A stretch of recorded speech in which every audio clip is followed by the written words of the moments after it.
നിലവാരമില്ലാത്ത ഒരു പ്രതിപക്ഷ നേതാവാണ് താൻ എന്ന് അദ്ദേഹം പല ഘട്ടങ്ങളിലുള്ള നടപടികളിലൂടെ ഇവിടെ തെളിയിച്ചിട്ടുണ്ട്. പിണറായി വിജയൻ ആരാണ്, വി.ഡി. സതീശൻ ആരാണ് എന്നതിനെക്കുറിച്ചൊക്കെ എല്ലാവർക്കും ധാരണയുണ്ട്. എല്ലാ ദിവസവും പ്രാർത്ഥിക്കുമ്പോൾ ഞാൻ പ്രാർത്ഥിക്കുന്ന ഒരു കാര്യം, അങ്ങേ പോലെ ഒരു അഴിമതിക്കാരനാകരുതെന്നും അതുകൊണ്ട് എന്റെ നിലവാരം അങ്ങ് വരണ്ട.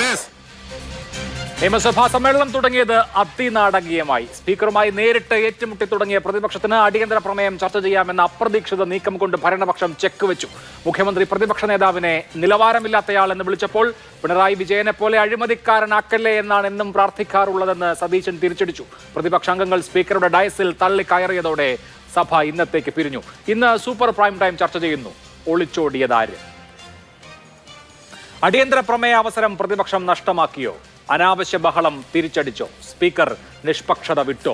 ഈ ചർച്ചയിൽ Shri A.P. Anilkumar Congress, Shri K.V. Sumesh CPM, Shri Jacob George മാധ്യമപ്രവർത്തകൻ, ശ്രീ N. ശ്രീകുമാർ മാധ്യമപ്രവർത്തകൻ എന്നിവർ. ആദ്യം ശ്രീ A.P. അനിൽകുമാർ, പ്രതിപക്ഷത്തെ സംബന്ധിച്ച് ഇന്നൊരു സുവർണാവസരമായിരുന്നു. 12 മണി മുതൽ അടിയന്തര പ്രമേയമായി ഈ മലപ്പുറം പരാമർശവും അതുപോലെ തന്നെ PR വിഷയവും ചർച്ച ചെയ്യാം എന്ന് സമ്മതിച്ചതാണ്. അവിടെ ആ ചർച്ച നടക്കുകയായിരുന്നുവെങ്കിൽ പ്രതിപക്ഷത്ത് നിന്ന് 7-8 ആളുകൾക്ക് സംസാരിക്കാൻ സമയം കിട്ടുമായിരുന്നു.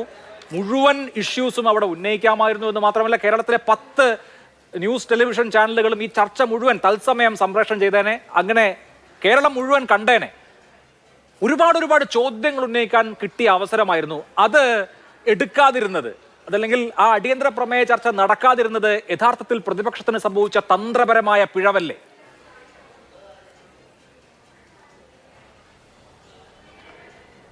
ഒരിക്കലുമല്ല. ഇന്ന് ഞാൻ ഈ ചർച്ചയിൽ പങ്കെടുക്കാനുള്ള ഒരു പ്രധാനപ്പെട്ട കാര്യം, അതിനകത്ത് ഇന്ന് രാവിലെ മുതൽ നമ്മുടെ നിയമസഭാ സമ്മേളനം ഇന്നത്തെ ദിവസം പിരിഞ്ഞ സമയം മുതൽ CPM വളരെ ബോധപൂർവം നടത്തുന്ന ചില പരാമർശങ്ങൾ ഞാൻ അത് ശ്രദ്ധിക്കുകയായിരുന്നു. ശ്രീ രാജീവ്, മന്ത്രിമാരായ ശ്രീ രാജീവ്, ശ്രീ രാജേഷ്, ശ്രീ രാജൻ, അവരൊക്കെ പറഞ്ഞുകൊണ്ടിരിക്കുന്നത് ഒളിച്ചോടിപ്പോയി എന്നുള്ളതാണ്.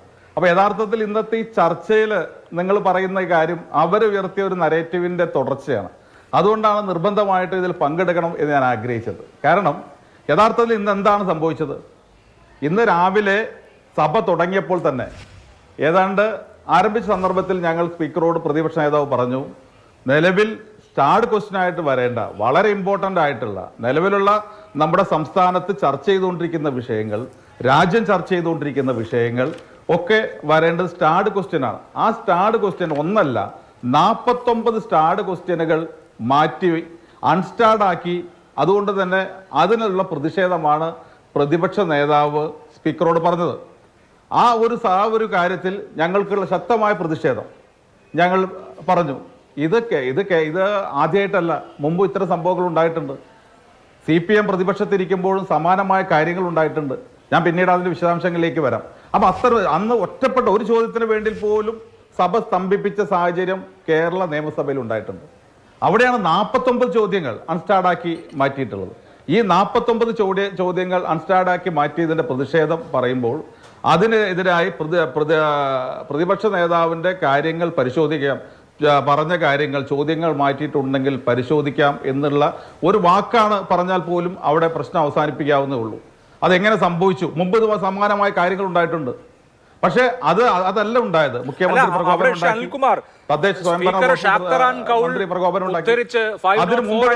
സ്പീക്കറുടെ ഡിസ്ക്രിപ്ഷനാണ്. സ്പീക്കർക്ക് വിവേചനാധികാരമുണ്ട്. ഏത് ക്വസ്റ്റ്യൻ അഡ്മിറ്റ് ചെയ്യണം, ഏത് ക്വസ്റ്റ്യൻ സ്വീകരിക്കേണ്ട എന്ന കാര്യത്തിൽ സ്പീക്കർക്ക് വിവേചനാധികാരമുണ്ടെന്ന് സ്പീക്കർ വ്യക്തമാക്കിയല്ലോ. എന്റെ ചോദ്യം ഇത്രയേ ഉള്ളൂ. ഇപ്പൊ പ്രതിപക്ഷത്തിന് എന്തായാലും ഒരു ഫ്ലോർ സ്ട്രാറ്റജി ഉണ്ടാവുമല്ലോ. അത് ഇന്ന് ബിസിനസ് തുടങ്ങിയ ആദ്യത്തെ ദിവസമാണ്. സ്വാഭാവികമായും വലിയ രാഷ്ട്രീയ വിഷയങ്ങളുണ്ട്. ചോദ്യോത്തരവേള മുതൽ പ്രതിഷേധം ഉയർത്തണം. അതിനുശേഷം വാക്കൌട്ടിന് പകരം ഡിസ്റപ്ഷൻ, അങ്ങനെ സഭ പിരിയട്ടെ എന്ന ഒരു സ്ട്രാറ്റജിയുമായി ഫ്ലോറിലേക്ക് എത്തിയ പ്രതിപക്ഷത്തിന് അപ്രതീക്ഷിതമായി എന്നാൽ അടിയന്തര പ്രമേയമായി ഈ വിഷയം ചർച്ച ചെയ്യാം എന്ന് സർക്കാർ പറഞ്ഞപ്പോൾ അതിനോട് എങ്ങനെ പ്രതികരിക്കണം എന്ന കാര്യത്തിൽ ഒരു കൺഫ്യൂഷൻ വന്നുപോയോ എന്നുള്ളതാണ് എന്റെ സംശയം. അവിടെ ഞാൻ നേരത്തെ പറഞ്ഞല്ലോ, അതിനകത്ത് വളരെ വ്യക്തമായിട്ട് പറയട്ടെ, ഇതിനകത്ത് ഒരു സ്ട്രാറ്റജിയും പറ്റിയിട്ടില്ല. അതിനകത്ത് തീർച്ചയായിട്ടും 12:30 ചർച്ച ചെയ്യാൻ തീരുമാനിച്ചതാരാ? നിയമസഭാ സ്പീക്കർ. ഗവൺമെന്റ് തയ്യാറായി, സ്പീക്കർ അനുവദിക്കുന്നു. യഥാർത്ഥത്തിൽ പിന്നെ 12:30 വരെ ഞാൻ വളരെ ഷോർട്ടായി പറയാം. നിങ്ങൾ സമയപരിമിതി വല്ലാതെ നിങ്ങൾ പറയുന്നുണ്ട്. പക്ഷെ അതുകൊണ്ട് ഞാൻ പറയാം വളരെ ഷോർട്ടായി. ആരാണ് അനുവദിച്ചത്? ഗവൺമെന്റ് പറഞ്ഞു ചർച്ച ചെയ്യാം. സ്പീക്കർ പറഞ്ഞു അതിന്റെ അടിസ്ഥാനത്തിൽ 12:30-ക്ക് ചർച്ച ചെയ്യാം. 12:30-ക്ക് ചർച്ച ചെയ്യേണ്ട ഉത്തരവാദിത്തം, സഭ നീട്ടിക്കൊണ്ടുപോകേണ്ട ഉത്തരവാദിത്തം ആർക്കാണ്? സ്പീക്കർക്കാണ്. എന്തിന്റെ പേരിലാണ് സ്പീക്കർ സഭ പിരിഞ്ഞത്? അല്ല, പ്രതിപക്ഷം വെല്ലിലേക്ക് ഇറങ്ങുന്നത് വരെ ഓക്കെ, പക്ഷേ സ്പീക്കറുടെ ഡയസിലേക്ക് കയറുന്നത് അനിൽകുമാർ, താങ്കൾ വളരെ സീനിയർ ആയിട്ട് സ്പീക്കറുടെ ഡയസിലേക്ക് കയറിയാൽ പിന്നെ സഭ പിരിയില്ലേ? അതെ, അതുകൊണ്ടാണ് പറഞ്ഞത്. അത് ഞാൻ പറയട്ടെ ലെറ്റ് മീ കംപ്ലീറ്റ്. ഓക്കെ, ഞാൻ പറയട്ടെ. ഞാൻ അതാ പറഞ്ഞു വരുന്നത്. എനിക്ക് സമയം വേണം. ഇതിനകത്ത് ആദ്യത്തെ ഘട്ടമാണ്, അതുകൊണ്ട് അല്പസമയം വേണം. ഞാൻ പറയുന്നത്, ഞങ്ങൾ മുദ്രാവാക്യം വിളിക്കും, സർവ്വസാധാരണമായി മുദ്രാവാക്യം വിളിക്കുന്നു സ്പീക്കറുടെ മുന്നിൽ. ഇതുപോലെ എത്ര സമാനമായ സംഭവങ്ങൾ ഉണ്ടായിട്ടുണ്ട്. ആ സന്ദർഭത്തിൽ എന്താണ് വേണ്ടത്? യഥാർത്ഥത്തിൽ സ്പീക്കർ 12:30 മണിക്ക് ചർച്ച അനുവദിച്ച സാഹചര്യത്തിൽ എന്തുകൊണ്ട് താൽക്കാലികമായി സഭ നിർത്തിവെക്കുന്നു എന്ന് പറഞ്ഞ് സഭ നിർത്തിവെച്ചുകൊണ്ട് പിന്നീട് കക്ഷി നേതാക്കളെ വിളിച്ച് ചർച്ച ചെയ്ത എത്ര പ്രസിഡൻസ് കേരള നിയമസഭയിലുണ്ട്? എന്തുകൊണ്ട് അത് ചെയ്തില്ല? എന്തുകൊണ്ട് 12:30 മണിക്ക് ചർച്ച നടത്തുന്ന പകരം ഈ ബിസിനസ് തീർക്കാനാണല്ലോ സ്പീക്കർ താല്പര്യം കാണിച്ചത്? നിങ്ങൾ ആ വിഷ്വൽ നോക്കിക്കഴിഞ്ഞാൽ ഇവിടെ ഉണ്ടാക്കുന്ന ഈ ചർച്ച മുന്നോട്ട് പോകുമ്പോൾ യഥാർത്ഥത്തിൽ ഇതിന്റെ പേരിൽ, ഞങ്ങൾ ഉണ്ടാക്കിയ പ്രതിഷേധത്തിന്റെ പേരിൽ സഭ നിർത്തിവെച്ച് ഒളിച്ചോടി പോകാനാണ് യഥാർത്ഥത്തിൽ സ്പീക്കറും ഗവൺമെന്റിന്റെ നിർദ്ദേശപ്രകാരം സ്പീക്കർ തീരുമാനമെടുത്തത്. എന്റെ ചോദ്യം സ്പെസിഫിക് ആണ്. എന്തുകൊണ്ട് സഭ നിർത്തിവെച്ച് ഒരവസരം നടത്തില്ല? സഭ നിർത്തിവെച്ച് 12:30 മണിക്ക് വീണ്ടും സഭ തുടങ്ങുന്നു എന്ന് പറഞ്ഞ് സ്പീക്കർ നിയമസഭയിൽ വന്ന് ഈ കാര്യം ചർച്ചയ്ക്ക് എടുത്തു കഴിഞ്ഞാൽ ഞങ്ങൾക്കത് സഹകരിക്കാതിരിക്കാൻ പറ്റുമോ? എന്തുകൊണ്ട് അത്തരം ഒരു തീരുമാനമെടുത്തില്ല? എന്തുകൊണ്ട് സഭ നിർത്തിവെച്ച്, താൽക്കാലികമായി നിർത്തിവെച്ച് കക്ഷി നേതാക്കളുമായി ചർച്ച ചെയ്ത് ഒരു പരിഹാരം കാണുന്നതിനെ കുറിച്ച് ആലോചിച്ചില്ല? ഒന്നുകൂടി പറയട്ടെ, നിങ്ങൾ കേൾക്കേണ്ട ഒരു കാര്യം, ഞങ്ങൾ മുഖ്യമന്ത്രിയും തദ്ദേശ സ്വയംഭരണ വകുപ്പ് മന്ത്രിയും ഇതുമായി ബന്ധപ്പെട്ട് പ്രതിപക്ഷ നേതാവിനെതിരെ ആദ്യ പ്രസ്താവന നടത്തുമ്പോൾ ഞങ്ങൾ പുറത്താണ്. അപ്പോൾ ആ സമയത്താണ് സ്പീക്കർ പറയുന്നത് ഈ സഭാ നടപടികളിൽ നിന്ന് പ്രതിപക്ഷ നേതാവിന്റെ ഭാഗങ്ങൾ നീക്കം ചെയ്യുന്നു എന്ന് പറഞ്ഞത്. ഞാൻ ആ സമയത്ത് പ്രതിപക്ഷ നേതാവിന്റെ ചേംബറിൽ ഇരിക്കുകയാണ്. ഞാനത് കണ്ട ഉടനെ പ്രതിപക്ഷ നേതാവിന്റെ സ്റ്റാഫിനെ വിളിച്ച് ഞാൻ അന്നേരം ഒരു ലെറ്റർ തയ്യാറാക്കാൻ പറഞ്ഞു. 2 മിനിറ്റ് കൊണ്ട് തന്നെ ഞങ്ങൾ ലെറ്റർ തയ്യാറാക്കി സ്പീക്കർക്ക് ഈ സഭാ നടപടിയിൽ പ്രതിപക്ഷ നേതാവിന്റെ പ്രസംഗങ്ങൾ മാത്രം നീക്കം ചെയ്യുന്നത് അനുചിതമാണ്. മുഖ്യമന്ത്രിയും തദ്ദേശ സ്വയംഭരണ വകുപ്പ് മന്ത്രിയും അതുമായി ബന്ധപ്പെട്ട പ്രസ്താവന നടത്തിയിട്ടുണ്ട്, അതുകൂടി പിൻവലിക്കണം എന്ന് പറഞ്ഞ് ഞാൻ സ്പീക്കർക്ക് നോട്ടീസ് കൊടുത്തു. ഞാൻ ഒരു കാര്യം പറഞ്ഞോട്ടെ, സ്പീക്കർ ആ സമയത്ത് യഥാർത്ഥത്തിൽ എൻ്റെ കത്തിന്റെ അടിസ്ഥാനത്തിലോ അതല്ല പ്രതിപക്ഷ നേതാവ് പറഞ്ഞതിന്റെ അടിസ്ഥാനത്തിലോ ഈ കാര്യം പരിശോധിക്കാം, അക്കാര്യം തെറ്റാണെങ്കിൽ അത് മാറ്റാം എന്നൊരു വാക്ക് എന്തുകൊണ്ട് പറഞ്ഞില്ല? അപ്പൊ അത് പറയാതെ പ്രതിപക്ഷത്തെ പ്രകോപിപ്പിക്കുക എന്നുള്ളത് തന്നെയായിരുന്നു ലക്ഷ്യം. യഥാർത്ഥത്തിൽ ഇന്ന് ഗവൺമെന്റ് ഈ ചർച്ച നടക്കരുത് എന്ന് അതിന്റെ ലാഭവും നഷ്ടവും പരിശോധിക്കുമ്പോൾ ആർക്കാണ് ലാഭം ആർക്കാണ് നഷ്ടം എന്നുള്ളതാണ്. ഇപ്പൊ നോക്കൂ, ഇന്നത്തെ നിയമസഭാ നടപടിക്രമങ്ങൾ രാവിലെ മുതൽ നമ്മളൊന്ന് എടുക്കൂ. ഇപ്പൊ ചോദ്യോത്തര വേള തുടങ്ങി. ചോദ്യോത്തര വേള തുടങ്ങുമ്പോൾ സ്റ്റാർഡ് ക്വസ്റ്റ്യൻസ് അൺസ്റ്റാർഡ് ആക്കിയതിൽ പ്രതിഷേധമുണ്ട്. സ്വാഭാവികമായും പ്രതിപക്ഷം അത് പ്രകടിപ്പിക്കുന്നു, ചോദ്യോത്തര വേള ബഹിഷ്കരിക്കുന്നു. അതുവരെ ശരി. അതിനിടയിൽ വാക്പോരുണ്ടാവുന്നു. പ്രതിപക്ഷ നേതാവ് സ്പീക്കറെ കടന്നാക്രമിക്കുന്നു. തിരികെ മുഖ്യമന്ത്രിയും അതുപോലെ തന്നെ പാർലമെന്ററി കാര്യമന്ത്രിയും പ്രതിപക്ഷ നേതാവിനെ കടന്നാക്രമിക്കുന്നു. അതും ഓക്കെ. അത് കഴിഞ്ഞ് പ്രതിപക്ഷ നേതാവ് തിരികെ വരുമ്പോൾ അതിന് മറുപടി പറയുന്നു. മുഖ്യമന്ത്രിയും പാർലമെന്ററി കാര്യമന്ത്രിയും അക്കാര്യവും വിശദീകരിക്കുന്നു. അതുവരെയുള്ള കാര്യങ്ങളൊക്കെ ശരി. അങ്ങനെ പ്രതിപക്ഷ നേതാവിനെ കുറിച്ച് മുഖ്യമന്ത്രിയും പാർലമെന്ററി കാര്യമന്ത്രിയും പറഞ്ഞതിന് പ്രതിപക്ഷ നേതാവ് തന്നെ വളരെ ശക്തമായ ഭാഷയിൽ മറുപടി പറഞ്ഞതിന് ശേഷം ചർച്ചയിലേക്ക് പോകാം എന്നൊരു സമീപനം, അതായത് ബിസിനസ് നടക്കട്ടെ 12 മണിക്ക് ചർച്ചയാകാമെന്ന സമീപനം സ്വീകരിച്ചിരുന്നുവെങ്കിലോ താങ്കൾ ഒന്ന് ആലോചിച്ചു നോക്കൂ. അതിന് പകരം ആ സമയത്ത് നടുത്തളവും കടന്ന് സ്പീക്കറുടെ ഡയസിലേക്ക് മാത്യു കുഴൽനാടനെ പോലെയുള്ള MLA മാർ, അൻവർ സാദത്തിനെ പോലുള്ള MLA മാർ കയറുകയാണ്. ആ പോർഷൻ, അതായത് പ്രതിപക്ഷ നേതാവ് രണ്ടാമത് വന്ന് മറുപടി പറഞ്ഞത് വരെ ശരി. അതിനുശേഷമുള്ള കാര്യം അബദ്ധമായി പോയി, തെറ്റിപ്പോയി എന്ന് ഇപ്പൊ തോന്നുന്നുണ്ടോ? ഒരിക്കലുമില്ല. അഭിലാഷ് പറഞ്ഞ ഒരു കാര്യം മുഖ്യമന്ത്രി പിന്നീട് ആവർത്തിച്ച് പറഞ്ഞതെന്താണ്? അങ്ങ് സഭാ നടപടികളുടെ കാര്യങ്ങൾ പരിശോധിച്ച് കഴിഞ്ഞാൽ മുഖ്യമന്ത്രി 6 തവണയാണ്, അതായത് പ്രതിപക്ഷ നേതാവ് സംസാരിക്കാൻ മുമ്പ് അദ്ദേഹം എന്താണോ പറഞ്ഞത്, നിലവാരമില്ല പ്രതിപക്ഷ നേതാവിന് എന്ന് വളരെ തറപ്പിച്ച് 6 തവണയാണ് പിന്നീട് പറയുന്നത്. പരമാവധി പ്രതിപക്ഷത്തിന്റെ പ്രകോപനം ഉണ്ടാക്കുന്ന രീതിയിലാണ് ഇന്ന് മുഖ്യമന്ത്രിയും അതിനുശേഷം ഇവിടെ ഞാൻ പറഞ്ഞല്ലോ ഇത് അവസാനിപ്പിക്കാൻ പ്രതിപക്ഷ സ്പീക്കർക്ക് ഒരു വാക്ക് പറഞ്ഞാൽ തീരാവുന്ന ഒരു പ്രശ്നം വീണ്ടും കേരളത്തിന്റെ മുഖ്യമന്ത്രി ആവർത്തിച്ച് പറയുമ്പോൾ മൗനം പാലിച്ചിരിക്കണമെന്നാണോ അഭിലാഷ് പറയുന്നത്? അങ്ങനെ ഒരു നടപടിക്രമമാണോ കേരളത്തിലെ നിയമസഭയിലുള്ളത്? ഞാൻ ചോദിക്കട്ടെ, ഇതാദ്യമാണോ? ഇതേപോലെ ഇന്ന് രാജേഷ് പറഞ്ഞു ഇതുപോലെ ചരിത്രത്തിൽ സംഭവം ഉണ്ടായിട്ടില്ല എന്ന്. രാജീവ് അദ്ദേഹത്തിന് ഓർമ്മയുണ്ട്, ഞാൻ 2004 ഉമ്മൻചാണ്ടി ഗവൺമെന്റ് ഇരിക്കുന്ന സമയത്ത് അന്ന് പ്രതിപക്ഷ ഉപനേതാവ് ശ്രീ കോടിയേരി ബാലകൃഷ്ണനാണ്. കോടിയേരി ബാലകൃഷ്ണൻ ഇതുമാതിരി സമാനമായ ഒരു കാര്യം കൊണ്ടുവന്നു. എന്താണെന്ന് വെച്ച് കഴിഞ്ഞാൽ അന്ന് മുസ്ലിം യൂത്ത് ലീഗിന്റെ പ്രവർത്തകർ കരിപ്പൂർ എയർപോർട്ടിൽ ഒരു സമരം നടത്തി. അതുമായി ബന്ധപ്പെട്ട് മാധ്യമപ്രവർത്തകരുമായ ഒരു ചർച്ചയെക്കുറിച്ച് പറഞ്ഞു. ആ ചർച്ചയുമായി ബന്ധപ്പെട്ട് ഉന്തും തള്ളും ഉണ്ടായി എന്നൊക്കെ പറഞ്ഞ് ഒരു കാര്യം സഭയിൽ കൊണ്ടുവന്ന് കോടിയേരി ബാലകൃഷ്ണൻ യഥാർത്ഥത്തിൽ അന്ന് ഇതേപോലെ അവതരിപ്പിക്കാതെ ഇറങ്ങിപ്പോയ സാഹചര്യം ഉണ്ടായിരുന്നു. പക്ഷെ ഇന്ന് രാജീവ് പറയുന്നു കേരളത്തിന്റെ ചരിത്രത്തിൽ ആദ്യമായിട്ടാണ്, നിയമസഭയുടെ ചരിത്രത്തിൽ ആദ്യമായിട്ടാണ് ഇത്തരം ഒരു സംഭവം ഉണ്ടാകുന്നത്. അല്ല, ഇതിനു മുമ്പ് ഇത്തരം സംഭവങ്ങൾ ഉണ്ടായിട്ടുണ്ട്. സഭയിൽ ഉണ്ടാകുന്ന പല കാര്യങ്ങളും പെട്ടെന്നുണ്ടാകുന്ന കാര്യങ്ങളാണ്. ചിലപ്പോൾ നമുക്ക് നിയന്ത്രണ വിധേയമാവും, ചിലപ്പോൾ നിയന്ത്രണ അതീതമായി പോകും. അത്തരം കാര്യങ്ങൾ സംഭവിക്കുന്നത് സ്വാഭാവികമാണ്. അതാണ് ഇന്നും സംഭവിച്ചു പോയത്. ശ്രീ കെ വി സുമേഷ്, പ്രതിപക്ഷത്തെ വല്ലാതെ പ്രകോപിപ്പിക്കുക എന്ന നിങ്ങളുടെ സ്ട്രാറ്റജിയാണോ ഇന്ന് നിയമസഭയിൽ കണ്ടത്? ഇപ്പോ പ്രതിപക്ഷ നേതാവ് സ്പീക്കറോട് ചില വിമർശനങ്ങൾ ഉന്നയിക്കുന്നു, സ്പീക്കർ അതിന് ചട്ടം ഉദ്ധരിച്ച് മറുപടി പറയുന്നു, അതവിടെ കഴിയേണ്ടതാണ്. അപ്പോൾ പ്രതിപക്ഷ നേതാവിനെ പാർലമെന്ററി കാര്യമന്ത്രിയും അതുപോലെ തന്നെ മുഖ്യമന്ത്രി ആക്ഷേപിക്കുകയാണ്. കേരള നിയമസഭയുടെ ചരിത്രത്തിൽ ഇത്രയും നിലവാരമില്ലാത്ത ഒരു പ്രതിപക്ഷ നേതാവ് ഉണ്ടായിട്ടില്ല എന്ന് പോലും പറയുകയാണ്. പ്രതിപക്ഷ നേതാവ് ചോദ്യോത്തരവേള ബഹിഷ്കരിച്ച് പുറത്തു പോയതിനു ശേഷവും മുഖ്യമന്ത്രി പ്രതിപക്ഷ നേതാവിനെ ആക്ഷേപിക്കുകയാണ്. അപ്പോൾ പ്രതിപക്ഷത്തെ എങ്ങനെയെങ്കിലും പ്രകോപിപ്പിക്കുക എന്നുള്ളതായിരുന്നോ നിങ്ങളുടെ തന്ത്രം? ഒരിക്കലും അല്ല. ബഹുമാന്യനായ ശ്രീ എ പി അനിൽകുമാർ അദ്ദേഹം വലിയ എക്സ്പീരിയൻസ് ഉള്ള ഒരു നിയമസഭാ സാമാജികനാണ്. പക്ഷെ ഇന്ന് പ്രതിപക്ഷത്തിന് അടിമുടി താളം തെറ്റി. ഇന്ന് രാവിലെ തുടങ്ങിയപ്പോൾ തന്നെ ഈ സ്റ്റാർഡ് ക്വസ്റ്റ്യൻ്റെ വിഷയമാണ് പ്രധാനമായിട്ട് വന്നത്. ശക്തറാം കാവളിൻ്റെ 504 നേരത്തെ ശ്രീ അഭിലാഷ് പറഞ്ഞ പോലെ ഉദ്ധരിച്ചുകൊണ്ട് സ്പീക്കറുടെ ഡിസ്ക്രിഷണറി പവറും വിശദീകരിച്ചുകൊണ്ട് സ്പീക്കർ അതിലൊരു പ്രസ്താവന നടത്തിക്കഴിഞ്ഞാൽ സാധാരണയിൽ അത് ബഹിഷ്കരിച്ചുകൊണ്ടാണ് പ്രതിപക്ഷം നേരെ പുറത്തേക്ക് പോയി. പുറത്തേക്ക് പോകുന്നതിന് മുന്നേ പ്രതിപക്ഷ നേതാവ് നടത്തിയ പ്രസംഗത്തിൽ സ്പീക്കറുടെ പദവിയെ മോശമായി ആക്ഷേപിക്കുകയാണ് ഉണ്ടായത്. ഒരിക്കലും അങ്ങനെ ചെയ്യാൻ പാടില്ലാത്തൊരു കാര്യമാണ്. സ്വാഭാവികമായും സ്പീക്കറെ ആക്ഷേപിച്ചപ്പോൾ പാർലമെന്ററി കാര്യവകുപ്പ് മന്ത്രി ശ്രീ എം പി രാജേഷും അതോടൊപ്പം മുഖ്യമന്ത്രിയും ബഹുമാനപ്പെട്ട നമ്മുടെ പ്രതിപക്ഷ നേതാവ് അതിനു മുമ്പ് വേറൊരു പ്രകോപനം ഉണ്ടായി. സ്പീക്കർ ചെയറിലിരുന്നുകൊണ്ട് ആരാണ് പ്രതിപക്ഷ നേതാവ്? കുറെ പ്രതിപക്ഷ നേതാക്കളുണ്ടോ? ആരാണ് പ്രതിപക്ഷ നേതാവ് എന്ന് ചോദിച്ചാൽ അവിടെ പ്രകോപനം ഉണ്ടാവും. അതാണ് പറഞ്ഞത്. ശ്രീ മൂവാറ്റുപുഴ അംഗം ശ്രീ മാത്യു കുഴൽനാടൻ ഒരു നേരെ പ്രതിഷേധമായി സ്പീക്കർക്ക് മുന്നിലേക്ക് വരുന്നു. എല്ലാവരും വരുന്നു, പ്രതിപക്ഷ അംഗങ്ങൾ ആകെ വരുന്നു. എല്ലാവരും വന്ന് സ്പീക്കറുടെ നേരെ മുന്നിൽ നിൽക്കുന്നു. അപ്പോൾ ഈ സ്റ്റാർഡ് ക്വസ്റ്റ്യൻ്റെ വിഷയം പ്രധാനമായിട്ട് അവർ ഉന്നയിക്കുന്നു. പ്രതിപക്ഷ നേതാവ് സംസാരിക്കുന്ന ഘട്ടത്തിൽ അംഗങ്ങൾ സീറ്റിലേക്ക് പോയിരുന്ന മൈക്ക് തരാം എന്ന് നമ്മുടെ സ്പീക്കർ പറയുന്നു. സ്പീക്കർ പറഞ്ഞപ്പോൾ കുറേ ആളുകൾ പോയി. പക്ഷേ ശ്രീ മാത്യു കുഴൽനാടൻ അവിടെ നിന്ന് സ്പീക്കറുമായിട്ട് വലിയ തർക്കമാണ്. അപ്പോഴാണ് ബഹുമാനപ്പെട്ട സ്പീക്കർ ചോദിക്കുന്നത്, 2-3 പേർ അവിടെ നിൽക്കുന്നുണ്ട്, ആരാണ് പ്രതിപക്ഷ നേതാവ്, നിങ്ങൾ ആരാണ് എന്ന ചോദ്യം സ്പീക്കറുടെ സ്വാഭാവികമല്ലേ. ബഹുമാനപ്പെട്ട പ്രതിപക്ഷ നേതാവ് അവിടെ നിന്ന് സംസാരിക്കുന്നു. എല്ലാവരോടും സീറ്റിലേക്ക് പോകാൻ പറയുന്നു. എല്ലാവരും സീറ്റിലേക്ക് പോയാൽ മൈക്ക് അനുവദിക്കാമെന്ന് പറയുന്നു. അപ്പോൾ മാത്യു കുഴൽനാടൻ അവിടെ നിന്ന് സ്പീക്കറുമായിട്ട് വലിയ നിലയിൽ തർക്കിക്കുകയാണ്. ഈ ഘട്ടത്തിലാണ് ബഹുമാനപ്പെട്ട സ്പീക്കർ ചോദിക്കുന്നത്, ഒരുപാട് പ്രതിപക്ഷ നേതാക്കന്മാരുണ്ടോ, ആരാണ് ലീഡർ എന്ന് ചോദിക്കുന്നത്. അത് സ്വാഭാവികമായിട്ടൊരു സഭയിൽ നടക്കുന്ന കാര്യമാണ്. ആ ചോദ്യത്തെയാണ് പ്രകോപിതനായി പ്രതിപക്ഷ നേതാവ് സ്പീക്കറെ ആക്ഷേപിക്കുന്ന ഒരു നിലയുണ്ടായത്. നിർഭാഗ്യകരമായ ഒരു കാര്യമാണ് ബഹുമാനപ്പെട്ട പ്രതിപക്ഷ നേതാവിൻ്റെ കാര്യത്തിൽ ഉണ്ടായത്. തുടർന്ന് സംഭവിച്ച കാര്യം എന്താ?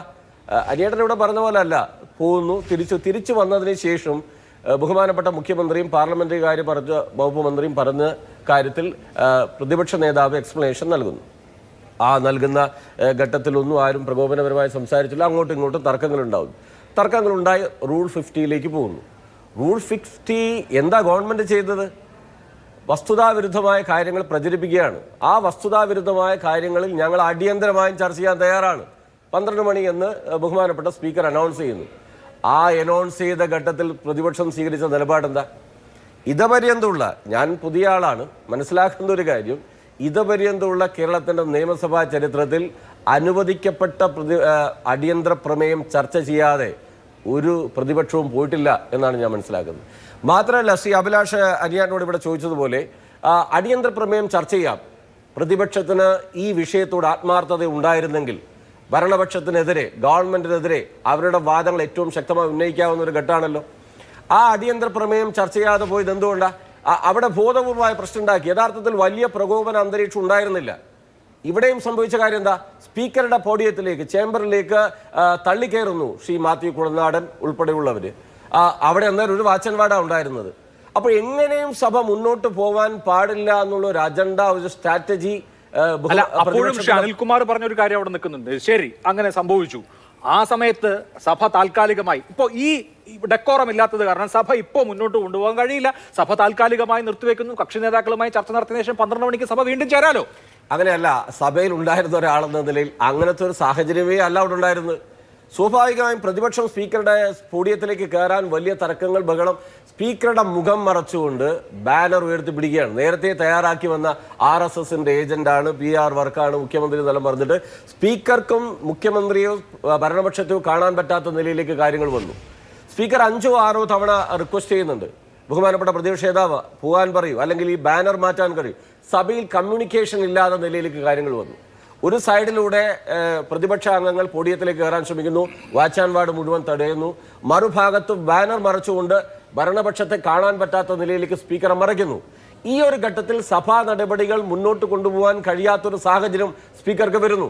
നിർത്തുകയല്ലാതെ മറ്റു പോംവഴിയില്ലെന്നാണ് ഞാൻ മനസ്സിലാക്കുന്നത്. താൽക്കാലികമായി നിർത്താമായിരുന്നു, അതിനുശേഷം വീണ്ടും പുനരാരംഭിക്കുന്ന കാര്യം ആലോചിക്കായിരുന്നു. താൽക്കാലികമായി നിർത്തേണ്ട കാര്യങ്ങൾ അത് സ്പീക്കറുടെ ഭാഗത്ത് പറയേണ്ട ഒരു കാര്യം. ഒരു കാരണവശാലും സഭ മുന്നോട്ട് കൊണ്ടുപോകാൻ കഴിയാത്ത കാരണം അഭിലാഷേ, സ്പീക്കറുടെ ചേംബറിലേക്ക് തള്ളിക്കയറി പ്രശ്നങ്ങൾ ഉണ്ടാക്കാനുള്ള എക്സ്ട്രീം സ്റ്റെപ്പിലേക്കാണ് ഇന്ന് പ്രതിപക്ഷം പോയത്. എന്റെ ചോദ്യം ഇതാണ്, വളരെ ലളിതമായി ഞാൻ ചോദിക്കുന്നു. ഇന്നത്തെ അടിയന്തര പ്രമേയം ചർച്ച ചെയ്യണമെന്ന് പ്രതിപക്ഷത്തിനുണ്ടായിരുന്നുവെങ്കിൽ പ്രതിപക്ഷ നേതാവ്, പ്രതിപക്ഷത്തിലെ സീനിയർ നേതാക്കന്മാർ ഒറ്റ വാക്ക് പറഞ്ഞാൽ സഭ പ്രതിപക്ഷാംഗങ്ങൾ അവിടെ ചെയറിലേക്ക് പോകും. ഇന്നത്തെ അടിയന്തര പ്രമേയം ചർച്ച ചെയ്യരുതെന്നുള്ള ഏറ്റവും പ്രധാനപ്പെട്ട അജണ്ട പ്രതിപക്ഷത്തായിരുന്നു. അവർ ഉയർത്തിയ വിഷയത്തിൽ നിന്ന് അവർ പുറകോട്ട്. ഞാൻ അതിനെ കുറിച്ച് പറയാം. ശ്രീ ജേക്കബ് ജോർജ്, ഇപ്പോൾ താങ്കൾ നിയമസഭ കാര്യമായി റിപ്പോർട്ട് ചെയ്തിട്ടുള്ള ആളാണ്. നിയമസഭയിൽ ഇതിനേക്കാൾ വലിയ നാടകീയതയൊക്കെ ഉണ്ടായിട്ടുണ്ട്, നമ്മളത് കണ്ടിട്ടും ഉള്ളതാണ്. എന്ന് മാത്രമല്ല, ഇപ്പോൾ നടുത്തളത്തിൽ ഇറങ്ങിയുള്ള പ്രതിഷേധം, ബാനർ, മുദ്രാവാക്യം വിളിക്കുക, സ്പീക്കർക്കെതിരെ നിലപാടെടുക്കുക, ഇതൊന്നും ഇതപര്യന്തമായി ഉണ്ടാവുന്നതല്ല. ഇതൊക്കെ സ്ഥിരം നടക്കുന്നതാണ്. പക്ഷേ എൻ്റെ ഒരു ചോദ്യം വളരെ ഷാർപ്പായി, പ്രത്യേകിച്ച് പ്രതിപക്ഷത്തിൽ നല്ല സ്പീക്കർമാരുണ്ട്, നന്നായിട്ട് സംസാരിക്കാൻ കഴിയുന്ന ഒറേറ്റർമാരുണ്ട് എന്നിരിക്കെ ഇന്ന് അടിയന്തര പ്രമേയത്തിൽ ഒരു 2 മണിക്കൂർ ചർച്ച നടത്താനുള്ള ഒരു ഓപ്പർച്യൂണിറ്റി പ്രതിപക്ഷം കളഞ്ഞു കുടിച്ചു. അത് ഫ്ലോർ മാനേജ്മെന്റിൽ പറ്റിയ ഒരു അബദ്ധമാണോ? എൻ്റെ അഭിപ്രായം അത് തന്നെയാണ് അഭിലാഷേ. കാരണം ഇന്നത്തെ ദിവസം, കഴിഞ്ഞ ദിവസങ്ങളിലെ സംഭവ പരമ്പരകളൊക്കെ നോക്കുമ്പോഴത്തേക്ക് നമ്മൾ പത്രം എടുത്ത് നോക്കിയാൽ, ടെലിവിഷൻ ചാനലുകൾ തുറന്നാൽ തീ കത്തുകയാണ് കേരള രാഷ്ട്രീയം. തീ ഇങ്ങനെ പെട്രോൾ ഒഴിച്ച് കത്തിക്കുന്ന മാതിരി കേരള രാഷ്ട്രീയത്തെ കത്തിച്ചു കൊണ്ടിരുന്ന ഒരു രാഷ്ട്രീയത്തിൻ്റെ പശ്ചാത്തലത്തിൽ ഇന്ന് നിയമസഭ ചേരുമ്പോൾ ഈ ദിവസം പ്രതിപക്ഷത്തിൻ്റെതാണ്. നമ്മൾ കണ്ടിട്ടുള്ളത് അങ്ങനെയാണ്. ഈ ദിവസം പ്രതിപക്ഷത്തിൻ്റെതായിരിക്കണമായിരുന്നു. അല്ല, അതിന് അവർ പ്രിപ്പയർഡ് ആയിരുന്നു. ബാനറുകൾ ഉണ്ടായിരുന്നു, രൂക്ഷമായ വാദങ്ങൾ ഉയർത്തി, മുദ്രാവാക്യങ്ങൾ ഉയർത്തി. പക്ഷേ ഈ ചർച്ച ചെയ്യാം എന്ന ഒരു നിലപാട് അവർക്ക് അപ്രതീക്ഷിതമായി പോയി. അതാണ് ചർച്ച ചെയ്യാം എന്ന് മുഖ്യമന്ത്രി ഒരു പക്ഷേ ഞാൻ കണക്കാക്കുന്നത് പ്രതിപക്ഷം ഇന്ന് ചർച്ച പ്രതീക്ഷിച്ചിട്ടുണ്ടാവില്ല. ഇന്ന് ഈ വിഷയം ഇന്ന് വെള്ളിത്താലത്തിൽ വെച്ച് മുഖ്യമന്ത്രി ചർച്ച ചെയ്യാം എന്ന് പറയുമ്പോൾ അത് അപ്രതീക്ഷിതമായിരുന്നു. ഒരു പക്ഷേ അപ്രതീക്ഷിതമായി വന്ന ഈ ഒരു നീക്കത്തെ എങ്ങനെ കൈകാര്യം ചെയ്യണം എന്ന് പ്രതിപക്ഷത്തിന് അറിയാൻ വയ്യാതായിപ്പോയി. പെട്ടെന്നൊരു തീരുമാനമെടുക്കാൻ വയ്യ. കാരണം അന്തരീക്ഷം വളരെ വഷളായിരിക്കുകയാണ്. ആ സമയത്ത് ഒരു കൂടിയാലോചനയ്ക്ക് സ്കോപ്പില്ല, പെട്ടെന്നൊരു തീരുമാനം എടുക്കാനുള്ള കഴിവുണ്ടായില്ല. അതായിരിക്കണം ഇതുപോലെയുള്ള സ്വയം അട്ടിമറിച്ചു എന്ന് തന്നെ പറയാൻ. ഇന്നത്തെ ടെലിവിഷൻ ചാനലുകളൊക്കെ വന്ന റിപ്പോർട്ടുകളിൽ അത് തന്നെയാണ്. ഒരു സുവർണാവസരം, വെള്ളിത്താലത്തിൽ വെച്ച് കയ്യിൽ കിട്ടിയ ഒരു സുവർണാവസരം പ്രതിപക്ഷം കളഞ്ഞു കുളിച്ചു എന്ന് തന്നെയാണ് ഇന്നത്തെ ദിവസത്തിൻ്റെ ആകത്തുക എന്ന് തന്നെ പറയാം. ശരി, ശ്രീ അനിൽകുമാർ, എൻ്റെ ഒരു സംശയം, ഒരു അടിയന്തര പ്രമേയ ചർച്ചയ്ക്ക് പ്രതിപക്ഷം പ്രിപ്പയർഡ് ആയിരുന്നില്ലേ? ഒന്നാമത്തേത്. രണ്ടാമത്തേത്, കമ്മ്യൂണിക്കേഷനിൽ പാളിച്ച വന്നു. അതായത് ഈ അംഗങ്ങൾക്ക് എന്താണ് പാർലമെന്ററി പാർട്ടിയുടെ തീരുമാനം, നേരത്തെ തീരുമാനിച്ച കാര്യത്തിൽ നിന്ന് എന്തെങ്കിലും മാറ്റം വന്നോ തുടങ്ങിയ കാര്യങ്ങൾ പ്രോപ്പറായിട്ട് കമ്മ്യൂണിക്കേറ്റ് ചെയ്യാൻ പറ്റാതെ ഒരു കൺഫ്യൂഷൻ വന്നു.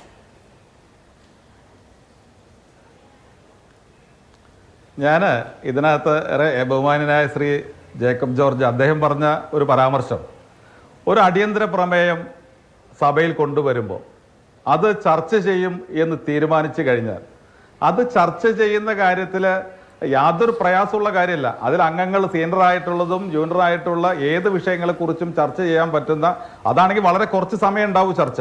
അപ്പോൾ ആ ചർച്ചയിൽ പങ്കെടുത്ത് അതിനെക്കുറിച്ച് സംസാരിക്കാൻ കഴിവുള്ള വളരെ അധികം ആളുകൾ പ്രതിപക്ഷത്തുണ്ട്. അതുകൊണ്ട് അത് പെട്ടെന്ന് ഇങ്ങനെ ഒരു തീരുമാനമെടുത്തു. മുമ്പ് ഇത്തരം തീരുമാനം എടുത്തിട്ടില്ലേ? ഈ സഭയിൽ എത്ര തവണ കാര്യങ്ങൾ ചർച്ച ചെയ്തിട്ടുണ്ട്? ഞങ്ങൾ അന്നേരം എന്താ ഇതിനകത്തൊന്നും പറയാനില്ല എന്നുള്ളത് കൊണ്ട് സഹകരിക്കാതിരുന്നിട്ടുണ്ടോ? ഇനി ഉമ്മൻചാണ്ടി ഗവൺമെൻറ് എടുത്തു കഴിഞ്ഞാൽ ഉമ്മൻചാണ്ടിയുടെ ശൈലി എന്തായിരുന്നു? ഏതിനും അംഗീകരിക്കുന്ന സാഹചര്യം. ഇവിടെ എൻ്റെ ബഹുമാന്യ സുഹൃത്ത് സുമേഷ് പറഞ്ഞല്ലോ ഇതാദ്യമാണ്. അല്ല, ഞാൻ പറഞ്ഞു 2004 ഡിസംബർ 1 കോടിയേരി ബാലകൃഷ്ണൻ ഇതിന് സമാനമായ ഒരു റൂൾ 50 കൊണ്ടുവന്ന് ഇതേ സാഹചര്യം ഉണ്ടായതാണ്. അപ്പോൾ ഇത് ആദ്യത്തേതല്ല, അത് തെറ്റിദ്ധാരണയാണ്. അപ്പോൾ ഇതിനകത്ത് അത്തരത്തിൽ ഇത് പെട്ടെന്ന് അംഗീകരിച്ചു കഴിഞ്ഞപ്പോൾ എന്ത് പറയണം അറിയില്ല എന്നൊക്കെ പറഞ്ഞു കഴിഞ്ഞാൽ ഈ വിഷയവുമായി ബന്ധപ്പെട്ട കാര്യങ്ങൾ മാധ്യമങ്ങളിലൂടെയും പൊതുസമ്മേളനങ്ങളുടെയും ഒക്കെ നിരന്തരം കഴിഞ്ഞ സഭ തുടങ്ങുന്നതുവരെ ചർച്ച ചെയ്ത ആളുകളാണ് നിയമസഭയിലുള്ള MLA-മാരൊക്കെ തന്നെ. അവരെ സംബന്ധിച്ചിടത്തോളം ഇതിനെക്കുറിച്ച് മലപ്പുറം വിഷയവുമായി ബന്ധപ്പെട്ട കാര്യങ്ങളെക്കുറിച്ച് ഒരു അരമണിക്കൂർ നേരം സംസാരിക്കാൻ പ്രാപ്തിയുള്ളവരാണ് മുഴുവൻ അംഗങ്ങളും. അതുകൊണ്ട് ഈ മുഖ്യമന്ത്രി ഇതങ്ങ് അംഗീകരിച്ചു. അത് അംഗീകരിച്ചു കഴിഞ്ഞതോടുകൂടി ഞങ്ങളങ്ങ് പാളിപ്പോയി എന്ന് പറയുന്നത് CPM ഇന്ന് രാവിലെ മുതൽ ഉണ്ടാക്കിയ ഒരു നരേറ്റീവിന് നിങ്ങൾ ഉൾപ്പെടെയുള്ള മാധ്യമ പ്രവർത്തകർ കൂട്ടുനിന്നുകൊണ്ടാണ് ഇത്തരം ഒരു ചർച്ചയുടെ ഹെഡിങ് പോലും കണ്ടിട്ട് അത്ഭുതപ്പെട്ടു പോവുകയാണ്.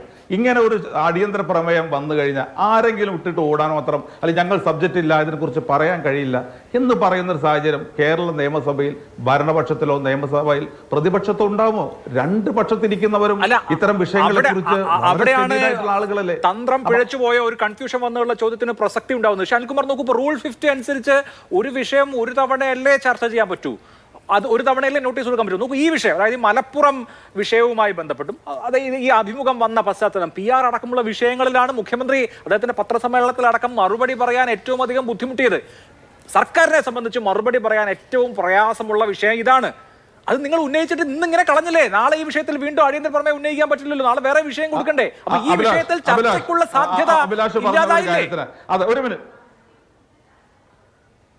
ഞാൻ ഒറ്റ പോയിന്റ് പറഞ്ഞോട്ടെ. അഭിലാഷ് ഈ പറഞ്ഞ ഒരൊറ്റ കാര്യം, അഭിലാഷ് പറഞ്ഞ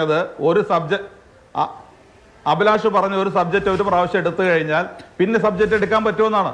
അപ്പോൾ ഇത് കേൾക്കുന്ന പ്രേക്ഷകരെ സംബന്ധിച്ചിടത്തോളം ഇനി അങ്ങനെ ഒന്ന് പാടുള്ളൂ, ഇനി കഴിയില്ല എന്നൊരു ധാരണ ഉണ്ടാവും. അത് മാറ്റേണ്ട ആവശ്യമാണ്. നമ്മുടെ നിയമസഭ പ്രവർത്തിക്കുന്ന എന്താണ്? ഇന്ന് സ്പീക്കർ പറഞ്ഞ പോലെ ശത്രാൻ കൗളും നമ്മുടെ നടപടിക്രമങ്ങളും ഒക്കെ ഉണ്ട്. അതിൻ്റെ കൂടെ വേറൊന്നുണ്ട്, പ്രസിഡൻസ്, കീഴ്വഴക്കം.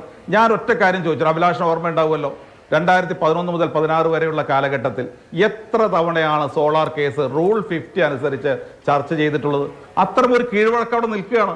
അതുകൊണ്ട് ഈ വിഷയം, മലപ്പുറവുമായി ബന്ധപ്പെട്ട വിഷയം, സ്വർണ്ണക്കടത്തുമായി ബന്ധപ്പെട്ട വിഷയം, PR ഏജൻസിയുമായി ബന്ധപ്പെട്ട വിഷയം ഇനിയുള്ള ദിവസങ്ങളിൽ സുഖമായിട്ട് ചർച്ച ചെയ്യാനുള്ള പ്രസിഡന്റ് കേരള നിയമസഭയിലുണ്ട്.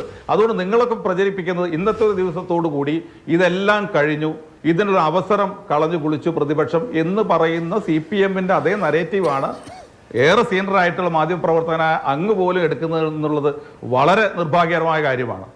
ശരി, ശ്രീ N. ശ്രീകുമാർ, ഇന്നത്തെ നിയമസഭയെ എങ്ങനെയാണ് താങ്കൾ കാണുന്നത്? എല്ലാവരും ഈ നിയമസഭാ സമ്മേളനത്തിന്റെ തുടക്കം പ്രതീക്ഷിച്ചിരിക്കുകയായിരുന്നു. കാരണം കഴിഞ്ഞ മാസത്തിന്റെ തുടക്കം മുതൽ, സെപ്റ്റംബർ മാസത്തിന്റെ തുടക്കം മുതൽ PV അൻവർ തുറന്നുവിട്ട ഭൂതമുണ്ട്. അതേ തുടർന്ന് നമ്മൾ ടർബുലൻസ് എന്നൊക്കെ പറയാവുന്ന ഒരു സാഹചര്യത്തിലായിരുന്നു കേരള രാഷ്ട്രീയം. രാഷ്ട്രീയ വിശദീകരണ യോഗങ്ങൾ നടക്കുന്നു, വലിയ വെടിപൊട്ടിക്കൽ, വാർത്താ സമ്മേളനങ്ങൾ, അങ്ങനെ അടിമുടി കലുഷിതമായ ചൂട് പിടിച്ച തിളനില ഉയർന്ന ഒരവസ്ഥയിലായിരുന്നു കേരള രാഷ്ട്രീയം.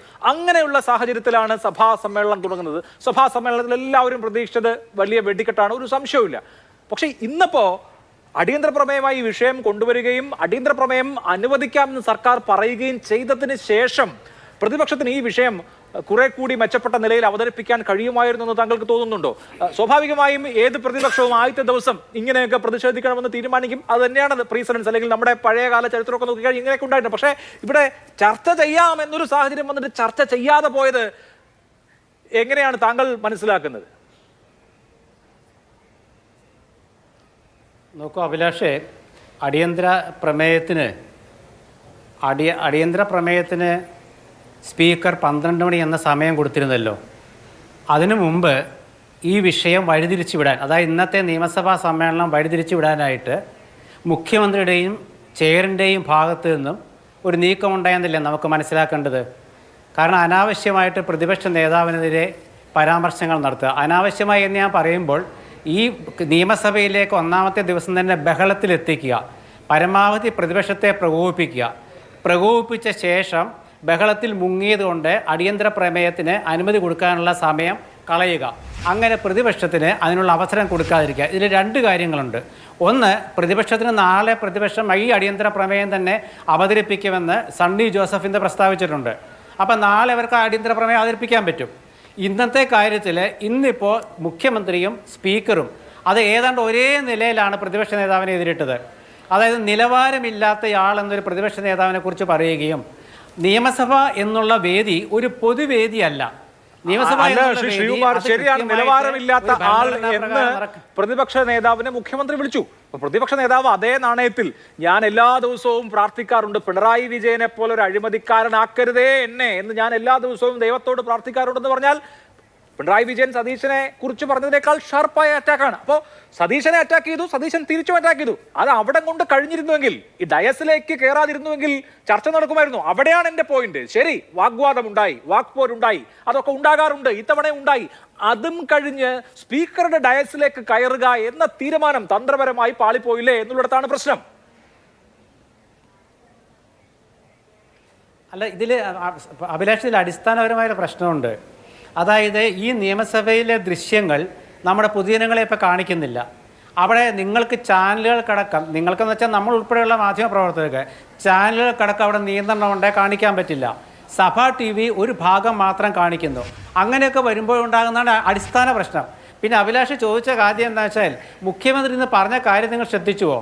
അതായത് നിലവാരമില്ല, നമ്മൾ ഒരു സഭയിൽ നിലവാരത്തോടുകൂടി പെരുമാറണം എന്ന് പറഞ്ഞിട്ട് അദ്ദേഹം എന്താ പറയുന്നത്, നിലവാരമില്ലാത്ത തലത്തിലേക്ക് പ്രതിപക്ഷ നേതാവ് പോയി എന്നാണ്. അപ്പോൾ മുഖ്യമന്ത്രി പറഞ്ഞ എന്താണ്, നമുക്കൊക്കെ നിലവാരം വേണം. എന്നിട്ട് അദ്ദേഹം അടുത്ത വരിയിൽ അദ്ദേഹം ഉപയോഗിച്ച പദം നിലവാരമില്ലാത്ത രീതിയിലേക്ക് പ്രതിപക്ഷ നേതാവ് പോയി എന്നുള്ളതാണ്.